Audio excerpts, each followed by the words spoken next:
Welcome back to second part of the video.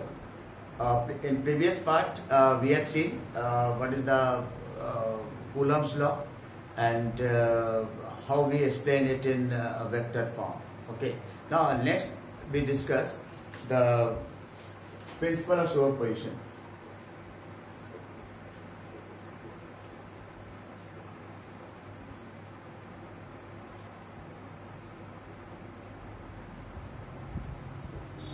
Now, if we say principle of superposition, then what is the main thing about this superposition? You have seen it in class 11, superposition of waves. When two waves travel together and then due to their superposition, the amplitudes are added, the displacements are added. That is something. But here it is not like that. It is theoretically it is correct, but here also addition takes place. But main thing is that here system must have a large number of point charges. Suppose we have a system which has a large number of point charges, say Q1, Q2, Q3, Q4, Q5, etc., Qn, like this, a large number of point charges. If we want to know that what is the net force on any particular charge, say Q1 or say Q5, say Qn, by other charges. Suppose I want to know the total charge on Q1 due to Q2, due to Q3, due to Q4, due to Qn, etc. Then how we get their sum, their vector sum will be the main force, total force. Here this is the principle of superposition. Therefore, let us define what is principle of superposition. According to principle of superposition, in a system of multiple charges, the net force acting on one of the charges due to all other charges or remaining charges is the vector sum of forces applied on the first given charge by all other charges. That means if we have first charge is Q1, the total force on it is just Q1, is F1. We write this. This must be equal to F12, F13, F14, F1n. This is what we have, the principle of superposition. That means if we have a system of n charges, then the net force on any of the n charges will be that will be the vector sum of forces or Coulombian forces applied on the first charge due to these remaining charges. That means F12, that is the force applied on first due to second charge. F13 means the force applied on first due to third charge. Similarly, force F1n means that the force on first charge due to nth charge. Okay, this is what we have. If we want to know the examples of that, is very simple. We may take a triangle. In that triangle, suppose we have one charge, second charge, third charge, and here it is fourth charge. Fourth charge, clear?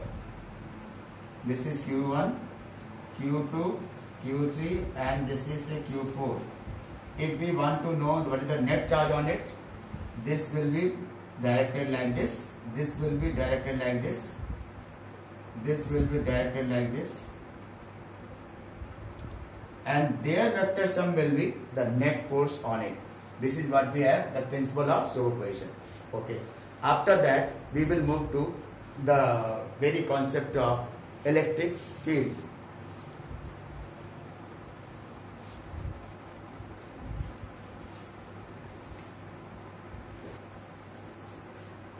Let us take electric field.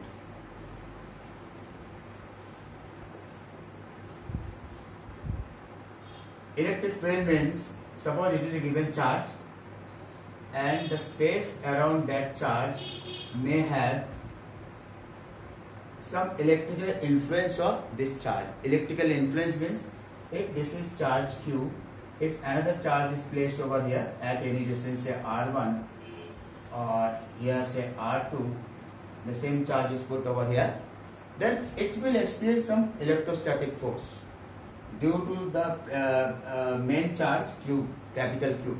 Clear? That means this is what we call the space of electrical influence. So if anyone asks you, if कोई आपसे पूछे electric field क्या होता है, electric field क्या होता है, एक इस चार्ज के आसपास के वो एरिया जहां पर कि उस चार्ज का इलेक्ट्रिकल इन्फ्लुएंस मिले. It is the space around a given charge in which the electrical influence of given charge can be felt. Does it mean that it is just an area? Is that physical quantity? No, it is not like that. But it is in fact the force experienced by unit charge placed in the electric field of a given charge. Suppose we have a given charge as capital Q, okay, and in that field if any charge is placed, any external charge is placed as small q, then it will experience some electrostatic force. Smaller the distance, greater will be the force, that you know according to Coulomb's law. Clear? And larger the distance, smaller will be the electrostatic force. Clear? And now we have this force equal to 1 upon 4 pi epsilon 0 Q, capital Q upon R square. This is the force, electrostatic force. But this is force. This is not electric field. How does electric field is defined?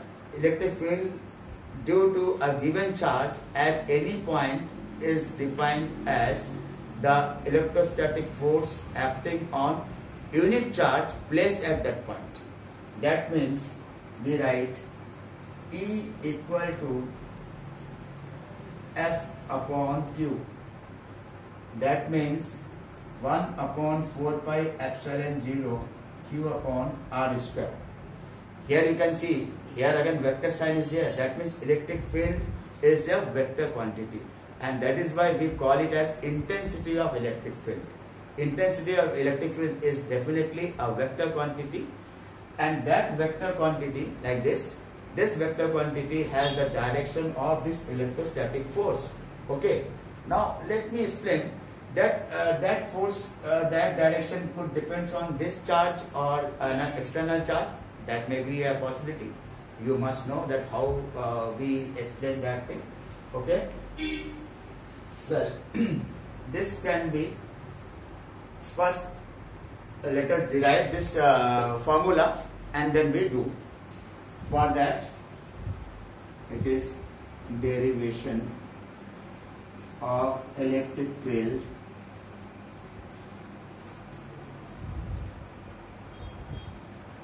due to a point charge.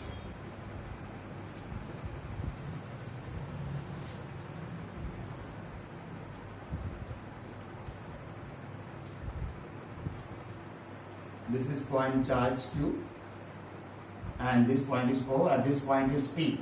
Clear? And its distance is small r. In order to find the electric field at this point P, we may assume some test charge Q naught be placed at point P, and then Coulombian force, electrostatic force, F equal to 1 upon 4 pi epsilon naught Q naught upon R square. This is the electrostatic force between O and P. Okay, and after this, what we have, that is the electric field, electric intensity of electric field, that is E equal to F upon Q naught. Because we have already said intensity of electric field or just electric field at any point due to a given charge is that amount of force, that amount of electrostatic force which is applied on unit charge. Unit charge अपने आप नहीं होगा, Q naught को ही हमको unit करना पड़ेगा. That means we have to divide it by Q naught, and we are left with 1 upon 4 pi epsilon 0 Q upon R square. This is the final form of this. So it is a vector quantity. Since it is a vector quantity, naturally we have to write this in vector form.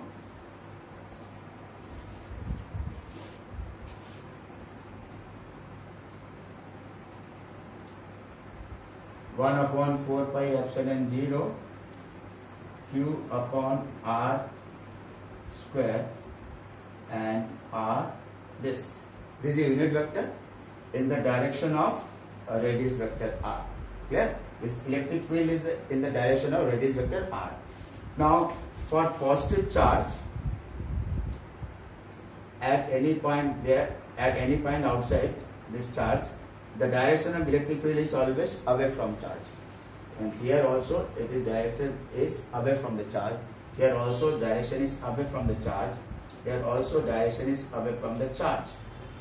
But if it is negative charge, then it is always directed towards the charge. It is always directed towards the charge. Clear? That means here electric field is from origin to that point P, and here its direction is from that point P to origin, that is where the charge is found.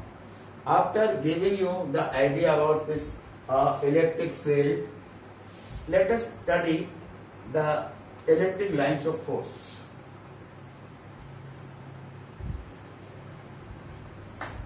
Or electric field lines.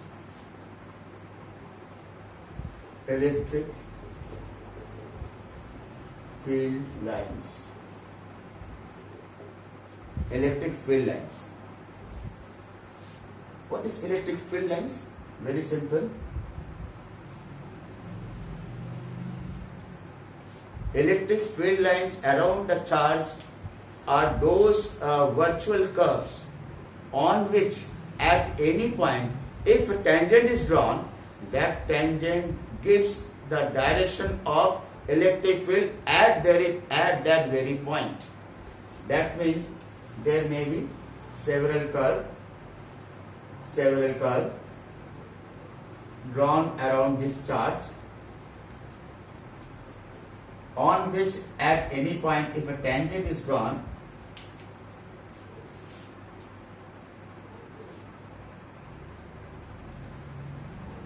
then at that point this gives the electric field due to this charge. At this point, if tangent is drawn,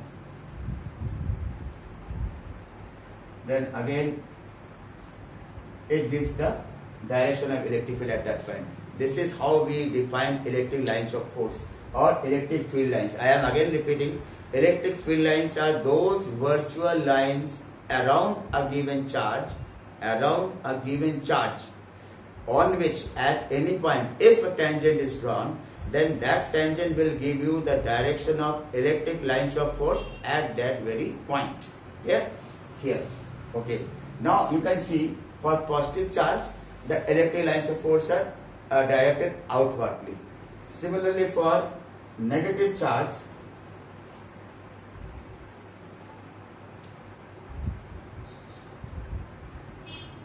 electric lines of force or electric field lines are directed inwardly.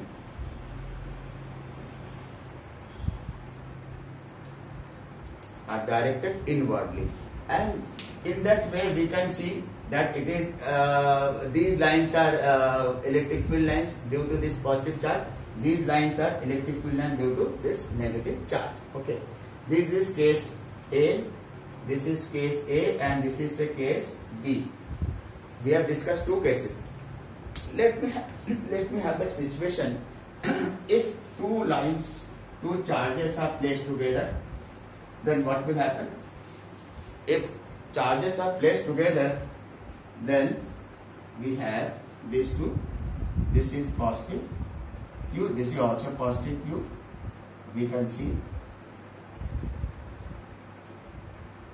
different lines are here.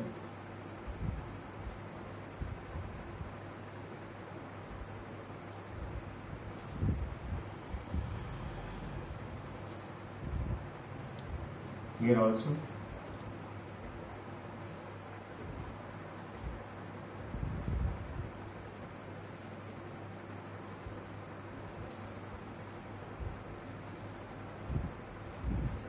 These lines, but they will never join each other. This is a very important thing. That is, they will move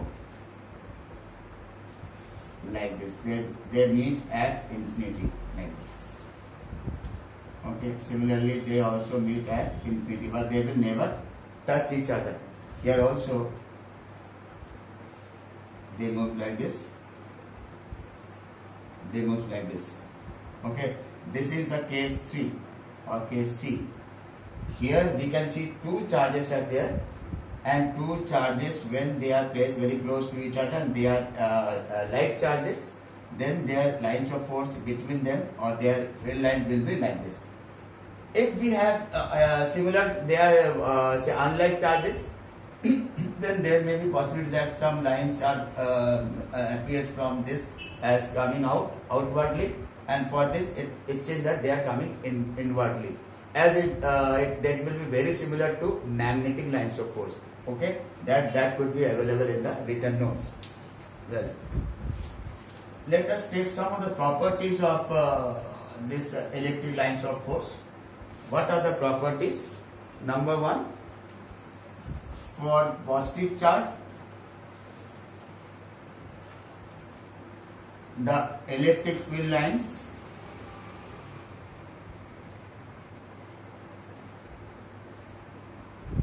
are outwardly directed.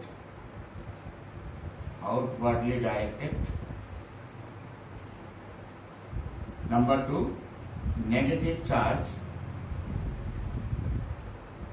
electric field lines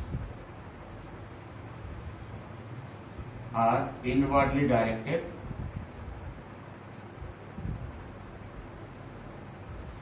Number 3, they never cross each other. They never cross each other. A very important point, because electric lines of force can never cross or overlap at any point. Why? Because if they cross each other, that means at that very point there may be two tangents can be drawn on two intersecting lines, and that means there will be two directions. How is it possible? The same charge can have two electric field direction at the same very point. That is impossible. Therefore, they never cross each other. Okay. And fourth point is, they never form a closed loop. No electric charge can have its electric field lines in a complete loop form like this. They can never have a complete loop type, but it always have, there is no closure loop. In fact, they always have a semi circular or semi curve. They can have parabolic curve, they can have circular curve, semi-circular curve like this, but they can never have complete ellipse or complete circle. That is very important, that the electric lines of force are never found to be closure loop. Okay, and in that way we have completed this. In the next part, in the next lecture, we will discuss something about electric flux and then Gauss theorem. Thank you.